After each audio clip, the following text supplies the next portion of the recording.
Hello friends, आज हम बात करेंगे secondary sources of data collection. हमारे पास सेकेंडरी सोर्सेज के मेन टू टाइप्स होते हैं। एक होता है पब्लिश डाटा और दूसरा होता है अनपब्लिश डाटा। पब्लिश डाटा कौन सा होता है? जो पब्लिश किया जा चुका होता है, जो ऑलरेडी पब्लिश होता है, ठीक है। और अनपब्लिश डाटा कौन सा होता है? जो कलेक्टेड होता है by the government organisations for their self use but not publish, उसे पब्लिश नहीं किया जाता। तो आज हम इन दोनों को डिटेल में करने वाले हैं। सबसे पहले हम बात करते हैं आपके पब्लिश डाटा के बारे में। पब्लिश डाटा में कौन सी चीज़ें आती हैं? सबसे पहले आता है गवर्नमेंट पब्लिकेशंस, जो भी गवर्नमेंट ऑर्गेनाइजेशंस डाटा इशू करती हैं वो आता है इसमें। सेमी गवर्नमेंट पब्लिकेशंस, इसमें आपकी म्यूनसिपल कॉरपोरेशंस आ जाती हैं, जो अलग अलग एरियाज़ की डेथ, बर्थ रेट, इनके बारे में हमें बताते हैं। Reports of committees and commissions आ जाती हैं। पब्लिकेशंस ऑफ ट्रेड एसोसिएशंस आ जाते हैं। इसमें रिसर्च इंस्टीट्यूशंस की भी पब्लिकेशंस आ जाती हैं।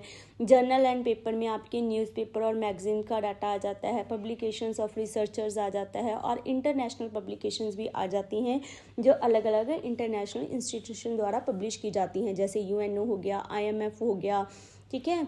तो आगे हम बात करते हैं अनपब्लिश्ड सोर्सेज के बारे में। इसमें कौन कौन सी, इन सभी ऑर्गेनाइजेशंस का जो अनपब्लिश्ड डाटा है वो आता है, जैसे सर्वे एंड पोलिंग ऑर्गेनाइजेशंस हो गया, प्राइवेट कंपनीज एंड कॉरपोरेशंस का डाटा हो गया, प्रोफेशनल एसोसिएशंस एंड कॉन्फ्रेंस, मतलब वो मिलते हैं, बातें करते हैं, कुछ डाटा उनका अनपब्लिश रह जाता है। डाटा शेयरिंग नेटवर्क, आप अपने क्या कर सकते हो, डाटा जो भी पर्सन्स हैं उनके कॉन्टैक्ट के थ्रू डाटा कलेक्ट कर सकते हो। पर्सनल कॉरेस्पॉन्डेंस, किसी से मिलकर बात करके आप ऑन द रिक्वेस्ट के ऊपर डाटा ले सकते हो पर्सनली जाके।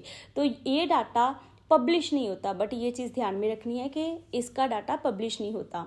तो कुछ चीज़ें हैं जो आपको ध्यान में रखनी होती हैं जब भी आप सेकेंडरी डाटा को यूज़ करते हैं। इसमें 3 चीज़ें आती हैं: reliability of data, suitability of data and adequacy of data. हमें इन तीनों चीज़ों को ध्यान में रखना होता है।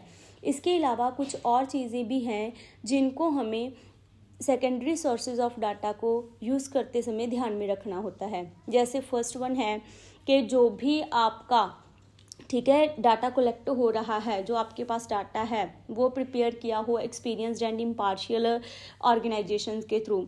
जो भी आपने डाटा को लिया है, पब्लिश डाटा, ठीक है, या सेकेंडरी सोर्सेज ऑफ डाटा जो आपने लिए हैं, उनका ऑब्जेक्टिव और आपके अभी स्टडी करने वाले का जो है डाटा का ऑब्जेक्टिव क्या होना चाहिए, सेम होना चाहिए। मेथड भी पिछले वाले से इस वाले का मैच करना चाहिए।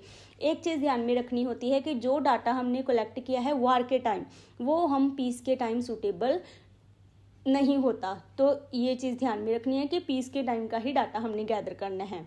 लास्ट वन है हमारा, इसमें जो भी हमारे यूनिट मेजरमेंट्स होते हैं वो सेम होने चाहिए। जो आपके पास पहले डाटा ऑलरेडी अवेलेबल है, उसके जो यूनिट मेजरमेंट्स हैं वो आपके अभी के यूनिट मेजरमेंट से क्या होनी चाहिए, सेम होनी चाहिए। तो इसके अलावा 2 और इम्पॉर्टेंट सोर्सेज हैं सेकेंडरी डाटा के।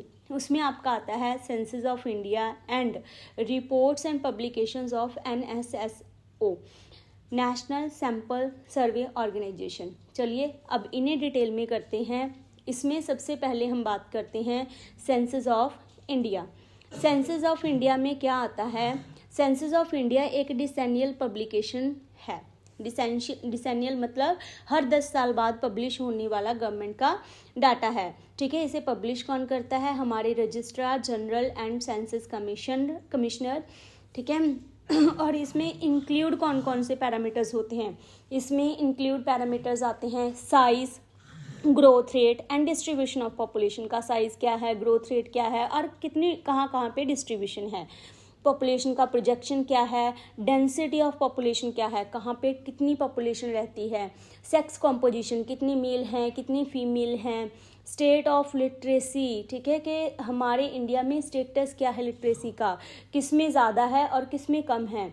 तो ये सारी चीज़ें हमें कौन बताता है? हमारा सेंसस ऑफ इंडिया। तो अभी हम बात करते हैं reports and publications of NSSO, ठीक है। ये भी एक ऑर्गेनाइजेशन है जो किसके अंडर काम करती है? Ministry of statistic and programme implementation. ये क्या करती है? एक रेगुलर सैंपल सर्वे कलेक्ट करते हैं, जिसमें हमें बेसिक इन्फॉर्मेशन दी जाती है जो किसके रिलेटेड होती है, economic activities in rural area as well as in urban areas. तो इसमें कौन कौन से पैरामीटर्स होते हैं, इसमें होता है आपका land and live stock holdings, housing conditions and migrations, जिसमें माइग्रेशन में स्पेशल हम ध्यान देते हैं स्लम ड्वेलर्स के ऊपर। एम्प्लॉयमेंट एंड अनएम्प्लॉयमेंट स्टेटस क्या है इंडिया में, इसके बारे में भी हम बात करते हैं। कंज्यूमर का एक्सपेंडिचर क्या है, वो कहाँ कहाँ पे कितना कितना रुपया खर्च करता है, ये सारी चीज़ें हम इसमें बात करते हैं। और लास्ट वन है इसमें sources of house hold income in India.